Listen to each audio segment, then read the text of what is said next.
What if everything you've been taught about intelligence, its value, its glory, its promise of a better life, was flipped upside down?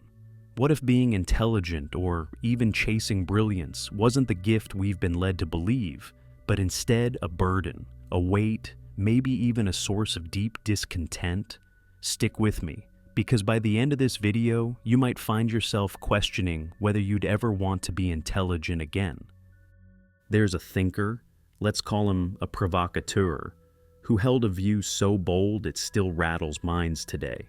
He argued that intelligence, far from being a pure blessing, hides dangers most people never see. These dangers, he said, can steal your peace, dim your joy, and even make it harder to simply live in the moment. Today we're diving into his secret about intelligence, what he saw, why it matters, and how it might completely change the way you see your own mind and the world around you. This thinker wasn't some dreamer spinning rosy tales about human potential. He was someone who stared straight into life's messiness, its struggles, its uncertainties, its disappointments. While others might hype up the power of the mind, he dug into its shadows, and one of his sharpest insights? The cost of being smart. To him, intelligence wasn't just about solving puzzles or stacking up facts. It was a double-edged sword. It could lift you up to incredible heights, but it could also drag you down into despair. Here's the kicker. He believed the smarter you are, the more intensely you feel life's rough edges. Ever notice how the more you figure out about the world, the more distant or let down you feel? That's exactly what he was getting at. Intelligence cranks up your awareness, but it also tunes you into pain and flaws in a way others might miss. The clearer your mental spotlight, the deeper the shadows it reveals. He saw the sharp mind cutting through life's little illusions, the stories we tell ourselves to keep going. It spots the pointlessness of chasing endless wants, the flimsiness of triumphs, and the certainty of things slipping away. Sure, this can spark some profound aha moments, but it can also leave you feeling alone, swamped, or just unplugged from everyone else. This idea ties into something heavy, what some call the weight of knowing. The more you grasp about the universe and your tiny spot in it, the more you bump up against its cold indifference. It's a load that hits the highly intelligent harder than most. He argued this awareness can even sap your ability to enjoy life's simple stuff. Someone less tuned in might find comfort in routine or easy distractions, but a bright mind often sees right through them, leaving them feeling empty. So, does this mean intelligence is a bad deal? Not quite. He didn't trash it. He just wanted us to see it for what it is. A tool, not a magic fix. Too many smart folks, he said, lean on their brains like it's the key to happiness. But happiness? That's not something you think your way into. It's quieter, less heady, more about peace than brilliance. Think about it. How often has your brain kept you up at night, chewing over the same thoughts, second-guessing, hunting for answers that won't come? He'd call that the downside of a restless mind, one that can't quit, even when there's nothing left to dig up. Now, you might wonder, if intelligence is such a mixed bag, should we ditch it? Turn off the quest for knowledge and just coast? His take was more grounded. He didn't say to abandon it, he said to tame it. He thought the trick was finding calm, a kind of steady detachment to counter the chaos of an overactive brain. To him, this calm came from facing a few hard facts. First, life's got pain baked into it. No getting around that. Instead of fighting it or outsmarting it, he said to roll with it. Second, no matter how smart you are, some things stay out of reach. Questions without answers, mysteries you can't crack. Letting that sink in can stop you from chasing your own tail. And finally, he pushed for finding meaning not in big wins or brainy breakthroughs, but in the small passing moments. A sunset, a good song, a real talk with someone you care about. Those are the gems even the sharpest mind can't top. But here's the twist. He went further, saying real peace might mean letting go of the you that's always grasping for control or understanding. It's a wild idea, shedding that inner voice that's always wanting, always analyzing. By doing that, he said, you could break free from the constant tug of needing more, a tug intelligence only makes louder. So, what's this mean for you? Pause and think. Has your smarts, or your drive to figure everything out, ever left you more drained than satisfied? Ever wished you could just switch off your head and breathe easy for once? Drop your thoughts in the comments. This is worth chewing over together. We're just scratching the surface of this secret about intelligence, and what's coming next might flip how you see your mind and your whole life on its head. Let's dig deeper. Why did he think intelligence so often leaves us feeling cut off? He pinned it on something primal, a core drive he called the push to keep going.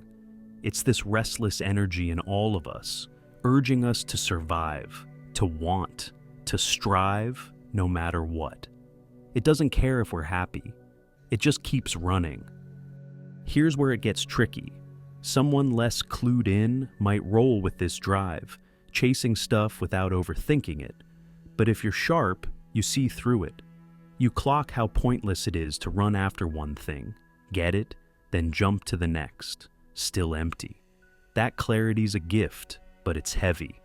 It can set you apart, make it tough to vibe with people who don't see the same dark corners you do. You end up feeling like you're watching life from the sidelines, weighed down by truths most folks never touch.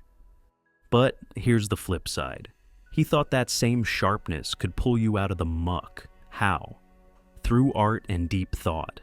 He said art, music, stories, visuals, lets you step outside that grinding drive.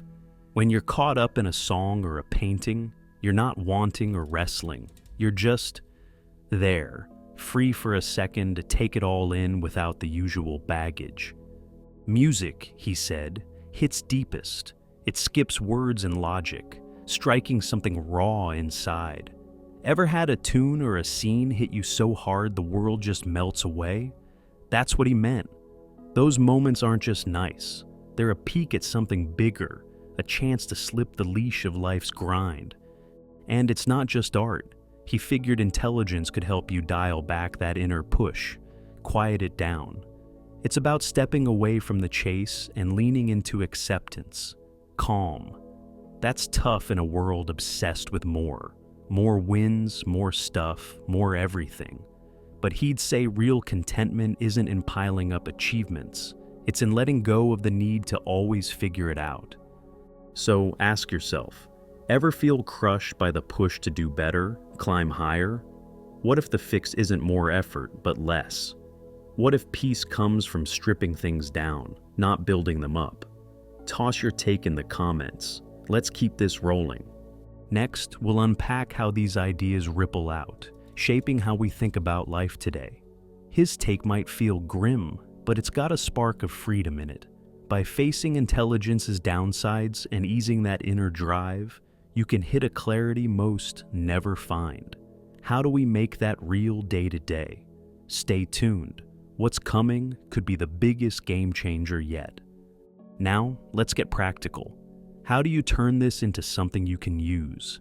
If your head's ever felt like a trap, spinning with thoughts you can't shake, this is where it gets good. He said, step one is noticing, spotting how that restless drive shows up in your life. We're all chasing something, money, status, approval, thinking it'll lock in happiness. But even when you snag it, he pointed out, it fades fast. Your brain's already on to the next thing, stuck in a loop. To break it, flip the script, look inside, ask, why do I want this? What's it really for? A lot of times, you'll see it's less about you and more about what the world's drilled into you. That little shift, watching without judging, can loosen the grip of that endless wanting. But don't stop there. He pushed for what you could call mindful distance. Not checking out, but staying engaged without getting swallowed. Try sitting quiet for a bit, just watching your thoughts roll by. Over time, it builds a buffer between you and the noise, keeping you steady even when life's a mess. He also loved the idea of feeding your mind with art and big questions, not to dodge life, but to lift it. Dive into a killer playlist, a deep book, a piece of art that grabs you. It's not just a break, it's a way to tap into something real, something that outlasts the daily grind. And here's a big one: connection. Intelligence can make you feel like you're on an island, but he said the fix is seeing everyone's in the same boat. Everyone's wrestling with something. Lean into that. Use your smarts to get where people are coming from, not to outpace them. It's not about dumbing down, it's about linking up. Then there's the bold move, letting go of the me that's always after something. That voice craving control, wins, validation. He said it's the root of the trouble. Ease off it, and you might find a quiet that's deeper than you'd expect. Not quitting life, just holding it lighter, taking it as it comes. Picture this: how much of your day goes to stressing over what's next or what's gone? What if you drop that fight? Just let it be. That's the peace he's pointing at. And here's the wild part. This isn't gloom, it's power. Facing the raw stuff head on opens up a happiness that's real, not tied to the next shiny thing. So, wrapping this up, what's a smart life look like? To him, it's not about stacking facts or cracking codes. It's wisdom, getting the mess of life, rolling with it, finding calm in the storm. Intelligence is a tool, sure, but it's on you to decide. Does it drag you down or lift you up? Hit the comments. What do you make of this? Felt the highs or lows of being sharp? Let's talk it out. This stuff can shift how you see everything. Like he'd say, the best truths aren't in what you grab. It's in what you let slip away. Thanks for sticking with this.